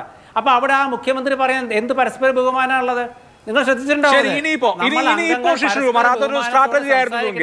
പ്രതിപക്ഷത്തെ ട്രാപ്പിലാക്കുക എന്നൊരു സ്ട്രാറ്റജിയാണ് ഇന്ന് വർക്കായതെങ്കിൽ പ്രതിപക്ഷം പോയി അതിൽ കടിച്ചില്ലേ? നടുത്തളത്തിൽ ഇറങ്ങി പ്രതിഷേധിച്ചു, ഓക്കെ, അതുവരെ ഓക്കെയാണ്. നടുത്തളത്തിലും മുകളിലേക്ക് കയറിയാൽ, നടുത്തളത്തിൽ നിന്ന് ഡയസിലേക്ക് കയറിയാൽ, വാച്ച് ആൻഡ് വാർഡുമായി ഉന്തും തള്ളും ഉണ്ടായാൽ സഭ അഡ്ജൻ ചെയ്യും എന്നുള്ളത് ഒരു കോമൺ സെൻസ് അല്ലേ? അപ്പോൾ സഭ അഡ്ജൻ ചെയ്യുമെന്ന് അറിയാതെയാണോ മാത്യു കുഴൽനാടൻ കൂട്ടരും ഡയസിലേക്ക് കയറിയത്? അല്ല. അപ്പോൾ അവരത് അബദ്ധം പറ്റിയതാണെങ്കിൽ അവരെ അബദ്ധത്തിൽ ചാടിക്കാൻ ഭരണപക്ഷത്തിന് കഴിഞ്ഞു എന്ന് പറയേണ്ടി വരും. അല്ലല്ല അഭിലാഷ്, അങ്ങനല്ലല്ലോ. അതാ ഞാൻ ആദ്യമേ തന്നെ പറഞ്ഞത്, നിയമസഭ എന്ന് പറയുന്നത് ഒരു പൊതുവേദി അല്ലല്ലോ, അത് സാമാജികർക്ക് മാത്രമുള്ള വേദിയാണ്. ഇന്ന് അവിടെയുള്ള പ്രകോപനപരമായ ഒരുപാട് കാര്യങ്ങൾ നമ്മൾ കണ്ടതാണ്.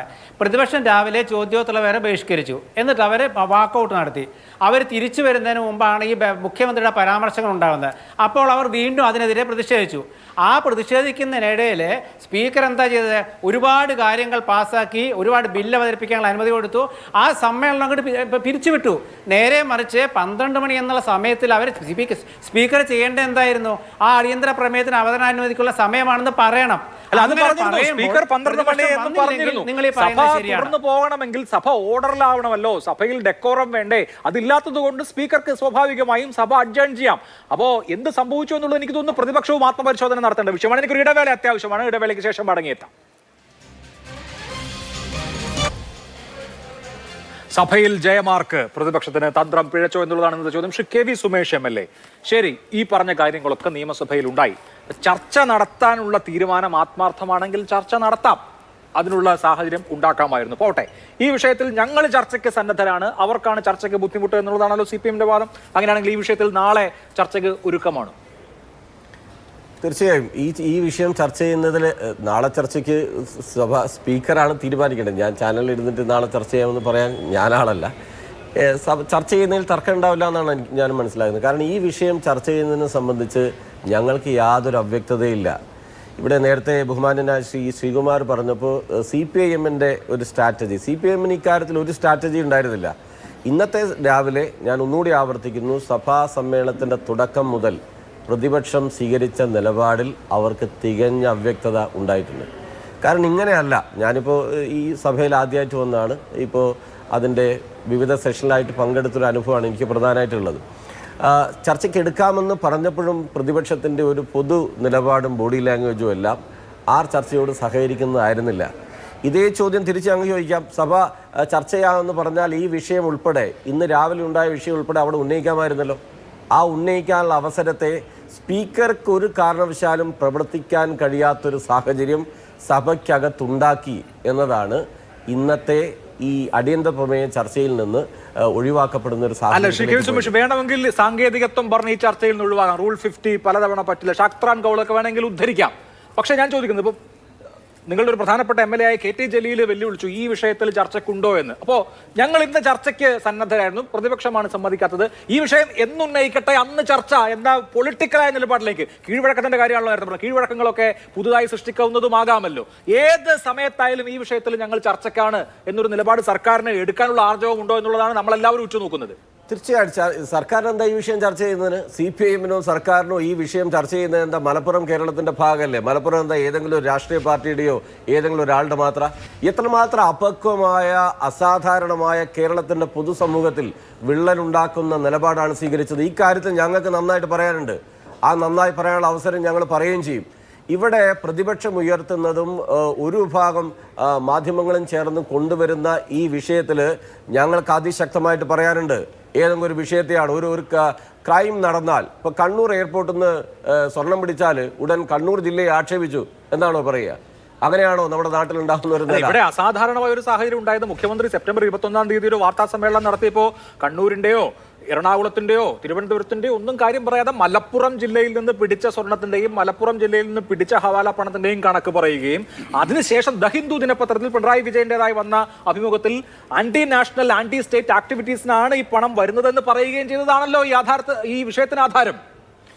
അതിൽ അഭിലാഷെ, പിണറായി വിജയനെ പോലെ ഒരാൾ എത്രയോ പതിറ്റാണ്ടായി കേരളത്തിൽ രാഷ്ട്രീയ സാമൂഹിക പ്രവർത്തനത്തിന്റെ ഭാഗമായി നിൽക്കുന്ന ഒരാൾ മലപ്പുറം ജില്ലയെ ആക്ഷേപിക്കാൻ ശ്രമിക്കുന്നു എന്ന് പറയുന്ന ഈ നട്ടാക്കുറുക്കാത്ത നുണയല്ലേ?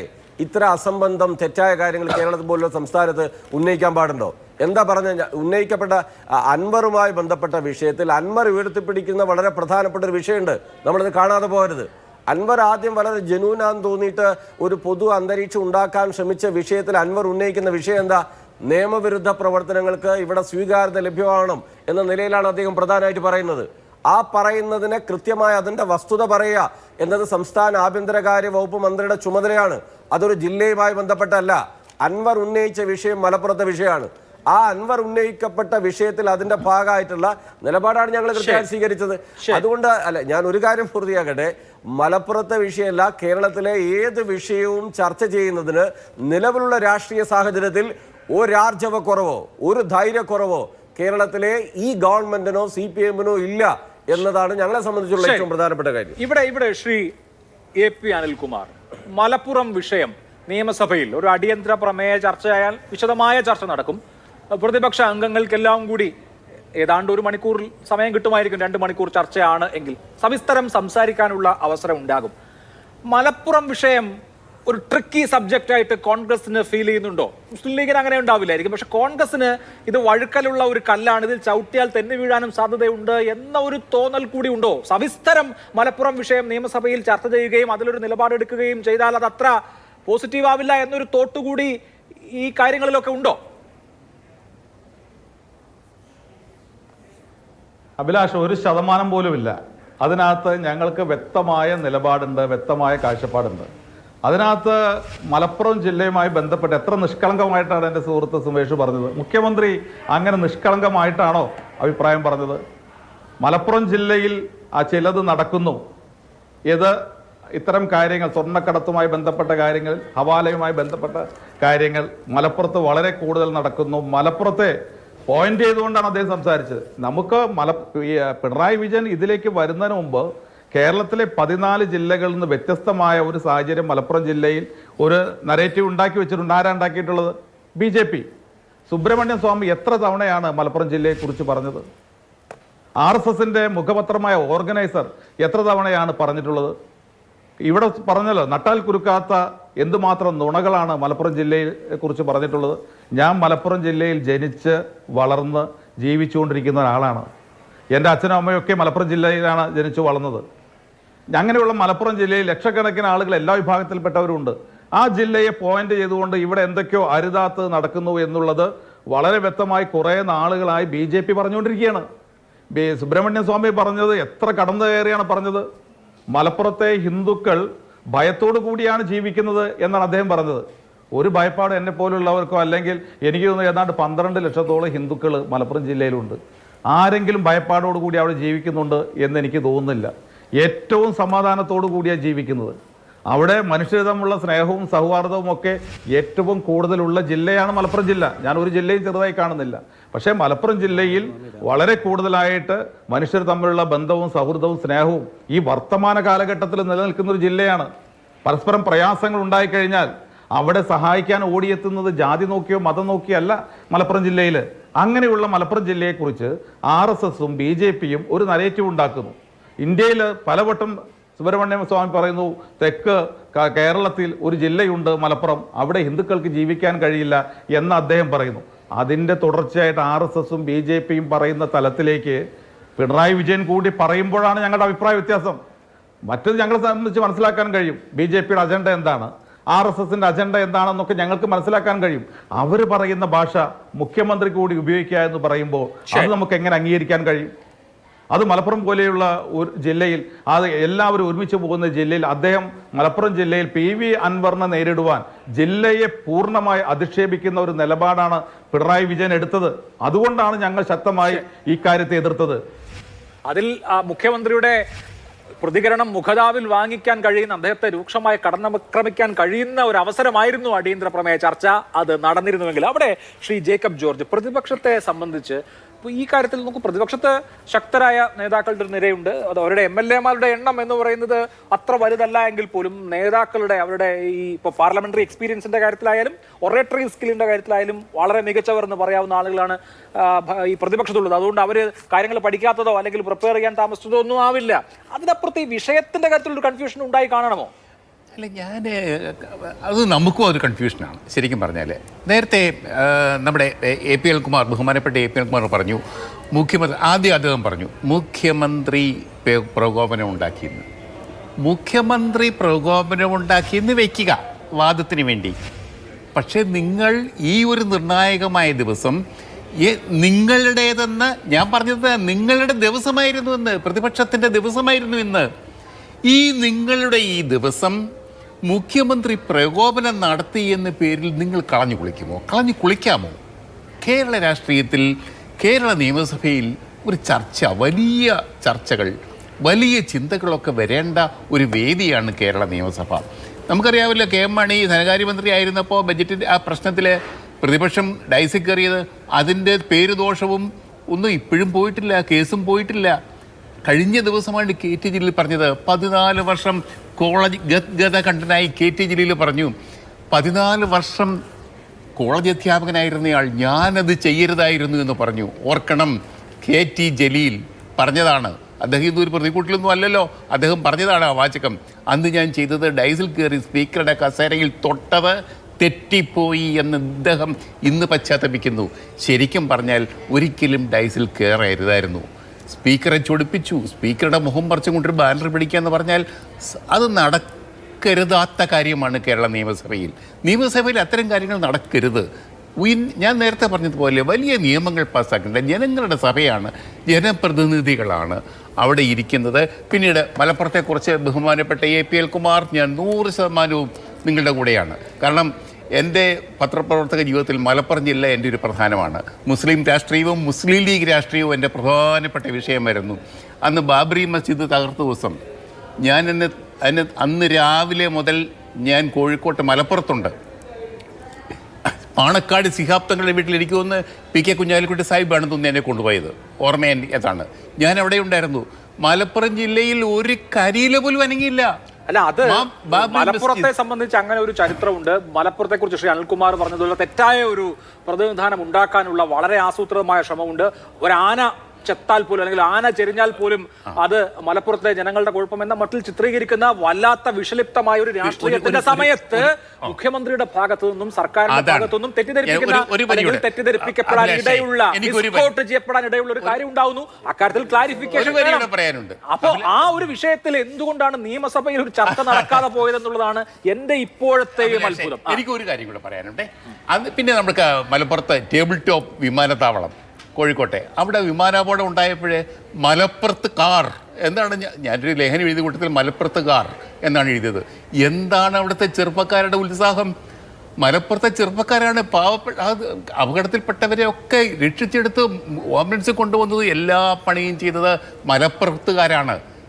അവരെ ഒന്നും നമുക്ക് ഒരിക്കലും തള്ളി പറയാൻ പറ്റത്തില്ല. പിന്നെ പിണറായി വിജയൻ തള്ളി പറയുമോ? കേരള രാഷ്ട്രീയം കണ്ടിട്ടുള്ള, കേരള രാഷ്ട്രീയത്തിൽ ഇന്നുള്ള ഏറ്റവും തലയെടുപ്പുള്ള, ഏറ്റവും പൊളിറ്റിക്കൽ തന്ത്രങ്ങൾ പ്രയോഗിക്കാൻ ശേഷിയുള്ള രാഷ്ട്രീയ നേതാവ് തന്നെയാണ് പിണറായി വിജയൻ. മുസ്ലിം രാഷ്ട്രീയത്തിൽ അദ്ദേഹം കൈവച്ചിട്ടുണ്ട്. മുസ്ലിം രാഷ്ട്രീയത്തിൽ ഒരു സോഷ്യൽ എഞ്ചിനീയറിംഗ് അദ്ദേഹം കുറേ വർഷങ്ങൾ കൊണ്ട് പ്രയോഗിച്ചിട്ടുണ്ട്. സമസ്ത, കാന്തപുരം തുടങ്ങിയ കാര്യങ്ങൾ അദ്ദേഹം ഇടപെട്ടിട്ടുണ്ട്. മുസ്ലിം വോട്ടുകൾ അദ്ദേഹം CPM-ന് വേണ്ടി കൂടുതൽ പിടിച്ചിട്ടുണ്ട്. സ്വാഭാവികമായിട്ടും അദ്ദേഹത്തിനെതിരെ നിൽക്കുക എന്നുള്ളത് പ്രതിപക്ഷത്തിൻ്റെ ആവശ്യമാണ്, മുസ്ലിം ലീഗിൻ്റെ ആവശ്യമാണ്. മുസ്ലിം ലീഗിൻ്റെ ആവശ്യമാണെന്ന് ആവർത്തിച്ച് പറയണം, കോൺഗ്രസിൻ്റെ ആവശ്യമാണ്, പ്രതിപക്ഷത്തിൻ്റെ ആവശ്യമാണ്. പക്ഷേ എന്തെങ്കിലും കാരണം കൊണ്ട് മലപ്പുറത്തെ തള്ളി പറഞ്ഞുകൊണ്ട് പിണറായി വിജയൻ ഒരു വാക്ക് പറയുമെന്ന് എന്തായാലും പക്ഷെ വലിയ ഇപ്പൊ താങ്കൾ പറഞ്ഞ വളരെ കാലമായി പിണറായി വിജയന്റെയും CPM-ന്റെയും കൂടെ നിൽക്കുന്ന കാന്തപുരം വിഭാഗത്തിനടക്കം അവരുടെ റിസാല വാരികയിലെ കഴിഞ്ഞ തവണത്തെ മുഖപ്രസംഗം പിണറായി വിജയൻ ആരുടെ PR ഏജൻസിയാണ്, CPM ഇത് നിങ്ങളുടെ അവസാന ബസ്സാണ് എന്ന് പറഞ്ഞുകൊണ്ടാണ് അവരുടെ കവർ സ്റ്റോറി. അപ്പൊ ഇത്രയധികം കൺഫ്യൂഷൻ നിലനിൽക്കുകയാണ്. അപ്പോഴാണ് ഇങ്ങനെ ഒരു ചാൻസ് പ്രതിപക്ഷത്തിന് കിട്ടിയത്.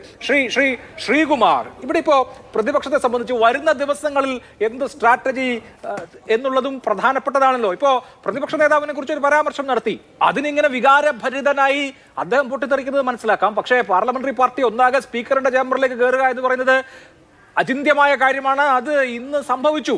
ഇങ്ങോട്ട് പറഞ്ഞാൽ തിരിച്ചങ്ങോട്ടും പറയുക, പഞ്ച് ഡയലോഗ് പറയാൻ പരമാവധി സമയം ഉണ്ടാക്കുക.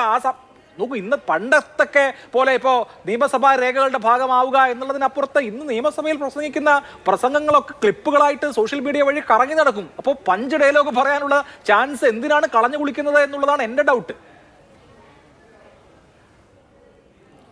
നോക്കൂ അഭിലാഷേ, ഇന്ന് VD സതീശനൊരു പ്രസ്താവന ഇറക്കിയിട്ടുണ്ട്. അദ്ദേഹവും മുഖ്യമന്ത്രിയും തമ്മിലുള്ള വാഗ്വാദത്തിൽ VD സതീശൻ്റെ കാര്യം മാത്രം സഭ TV കാണിച്ചില്ല.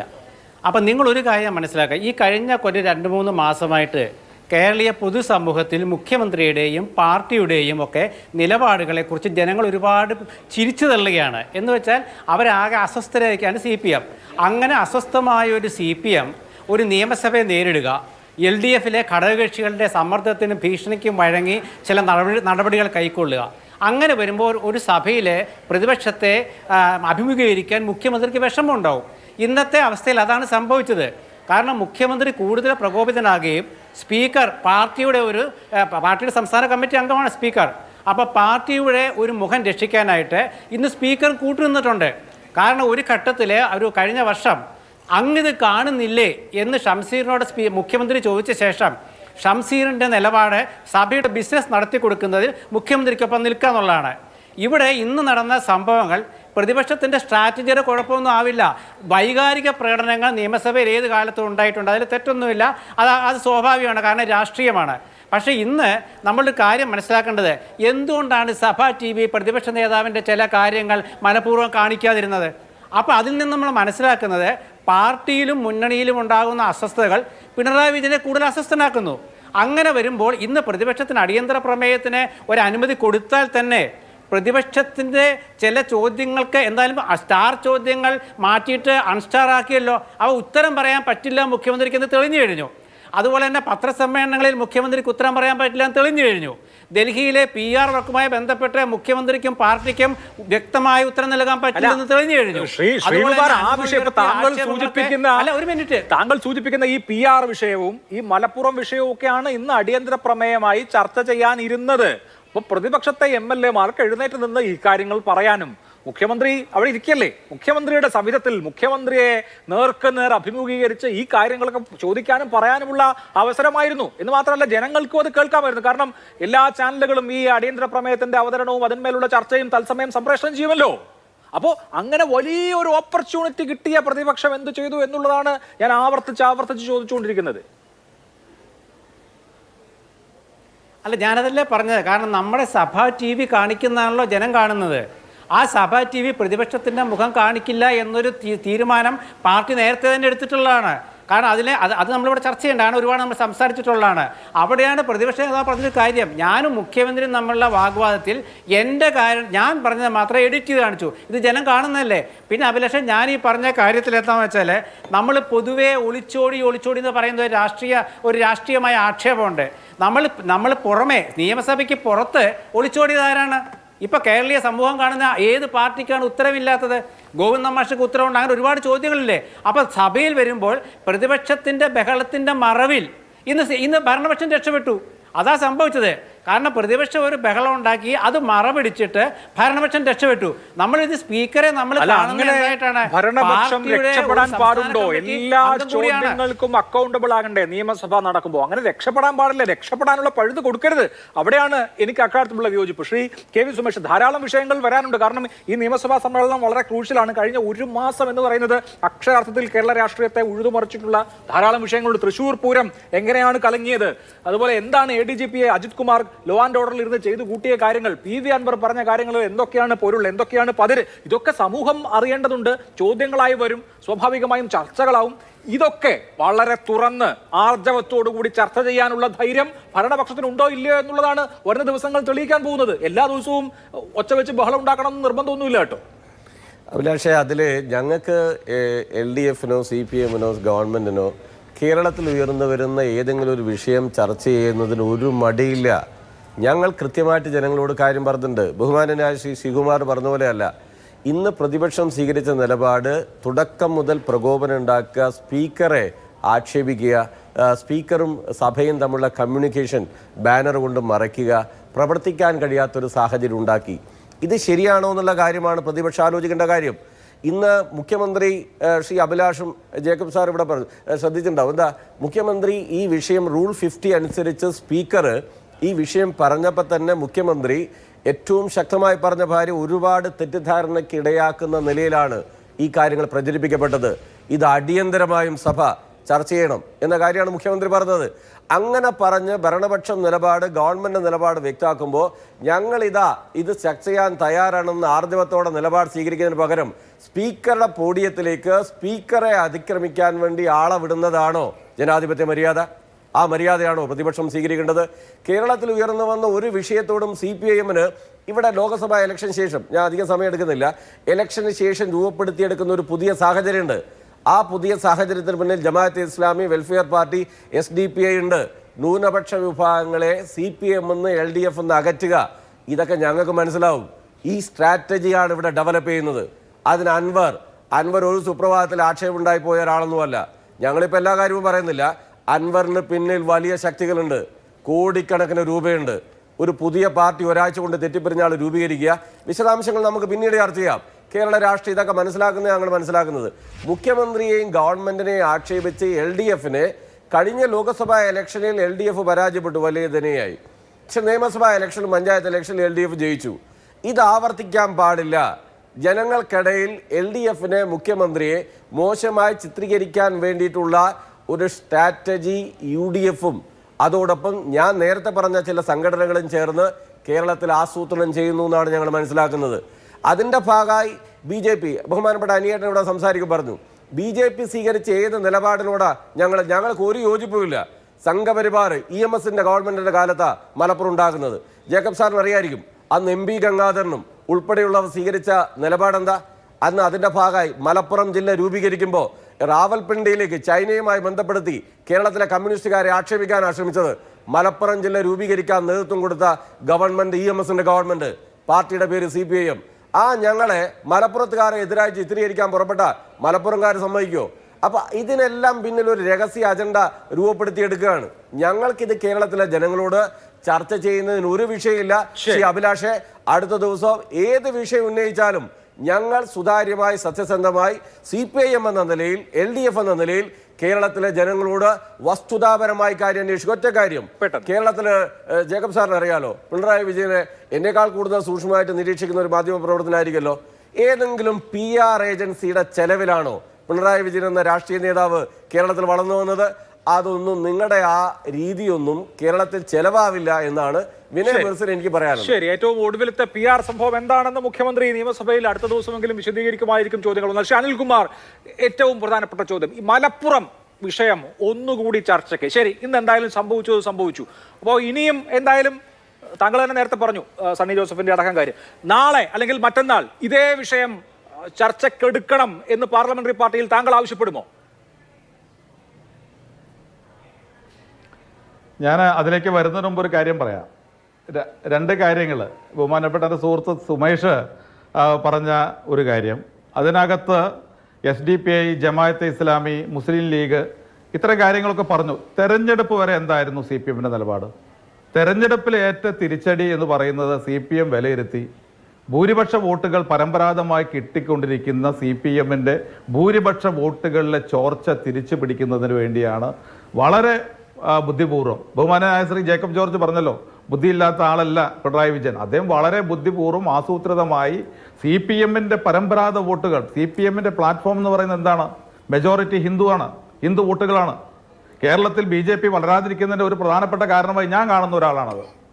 പക്ഷേ ഇന്ന് ആ വോട്ടുകൾ BJPയിലേക്ക് പോകുന്നു. ആ പരമ്പരാഗത വോട്ടുകൾ തിരിച്ചു പിടിക്കുന്നതിന് വേണ്ടി ബോധപൂർവമായിട്ട് തന്നെയാണ് മലപ്പുറത്തിനെതിരായി ഇത്തരം പരാമർശങ്ങൾ നടത്തുന്നത് എന്ന് ആർക്കും മനസ്സിലാക്കാവുന്നതേ ഉള്ളൂ.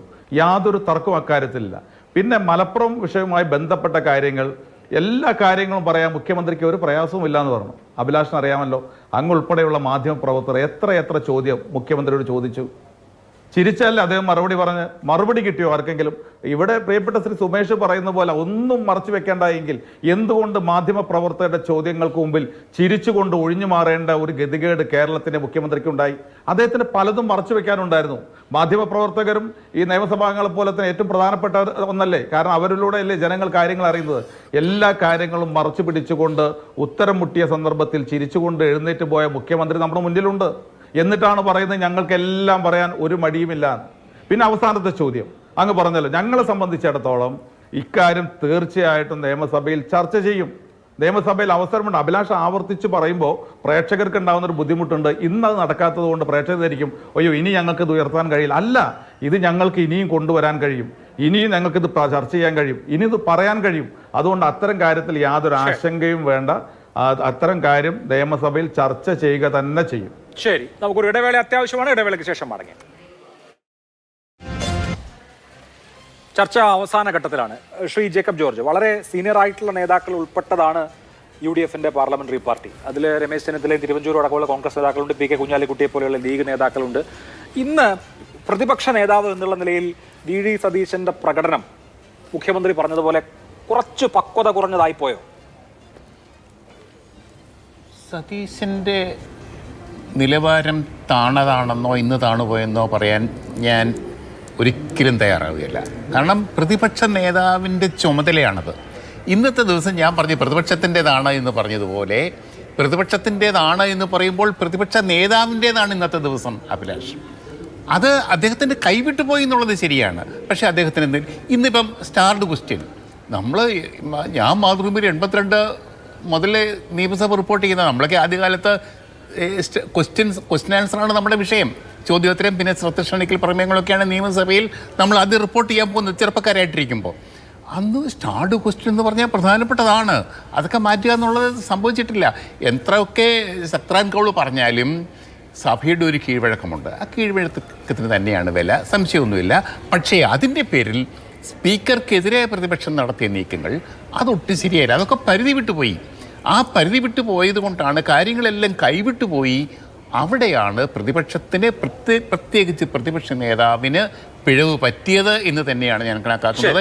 ആ ഒരു പിഴവ് ഒരിക്കലും VD സതീശന്റെ നിലവാര തകർച്ചയല്ല. ശരി, ശ്രീ അനിൽകുമാറിന് എന്തോ പ്രതികരിക്കാനുണ്ട്? ഞാൻ ഇക്കാര്യത്തെ കുറിച്ചൊന്ന് പറയാം.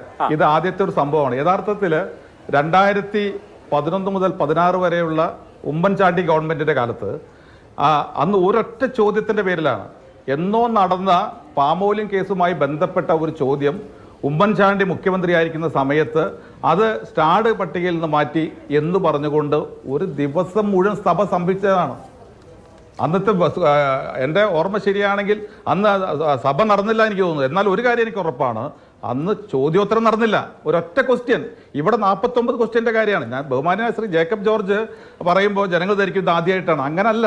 ഒരു ചോദ്യത്തിന്റെ പേരിൽ കേരള നിയമസഭ സ്തംഭിപ്പിച്ച CPM ആണ് 49 ചോദ്യങ്ങൾ മാറ്റിയപ്പോൾ സഭ സ്തംഭിപ്പിച്ചതിനെ വിമർശിക്കുന്നത് എന്നുള്ളതാണ് ഞങ്ങളുടെ ഒരു കാര്യം കൂടെ പറയട്ടെ. അതേപോലെ തന്നെ മുഖ്യമന്ത്രി ഇതുപോലൊരു അഴിമതിക്കാരനായിട്ട് ഞാൻ മാറരുതേ എന്ന് പ്രാർത്ഥിക്കും എല്ലാ ദിവസവും പ്രാർത്ഥിക്കുമെന്ന് VD സതീശൻ പറഞ്ഞത് അങ്ങേയറ്റം ഒരിക്കലും പാർലമെന്റിൽ പറയരുതാത്ത കാര്യമാണ്. പാർലമെന്ററി അല്ല എന്നും കൂടെ ഞാൻ പറയാം. കേരള ചരിത്രത്തിലെ ഏറ്റവും നിലവാരമില്ലാത്ത പ്രതിപക്ഷ നേതാവാണെന്ന് പ്രതിപക്ഷ നേതാവിനെയും പറഞ്ഞു. അത് രണ്ടു കൂട്ടരും ആലോചിക്കേണ്ട കാര്യമാണ്.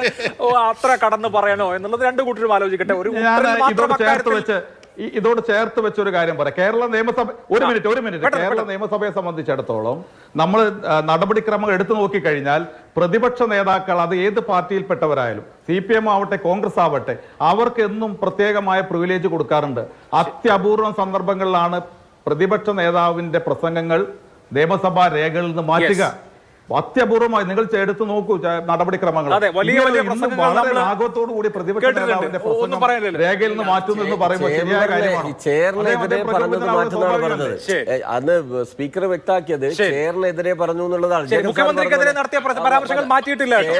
സ്പീക്കർക്കെതിരെ ആര് പറഞ്ഞാലും അത് മാറ്റാറില്ല. മുഖ്യമന്ത്രിക്കെതിരെ നടത്തിയ ഈ പരാമർശം രേഖകളിലുണ്ട്, അത് ഓൺലൈനിലും ഉണ്ട്, വീഡിയോയിലും ഉണ്ട്. എന്തായാലും നമ്മൾ പണ്ട് VS അച്യുതാനന്ദൻ പ്രസംഗിക്കുന്നത് കേട്ടിട്ടുണ്ട്. പ്രതിപക്ഷ നേതാവിട്ട് KM മാണി കെടാത്ത തീയും ചാകാത്ത പുഴുവുമുള്ള നരകത്തിലേക്ക് പതിക്കുമെന്ന് നോക്കാം. എന്തായാലും അത്ര കടുപ്പിച്ചൊന്നും ഇപ്പൊ പറയുന്നില്ലല്ലോ എന്ന് വിചാരിക്കാൻ വളരെ നന്ദി.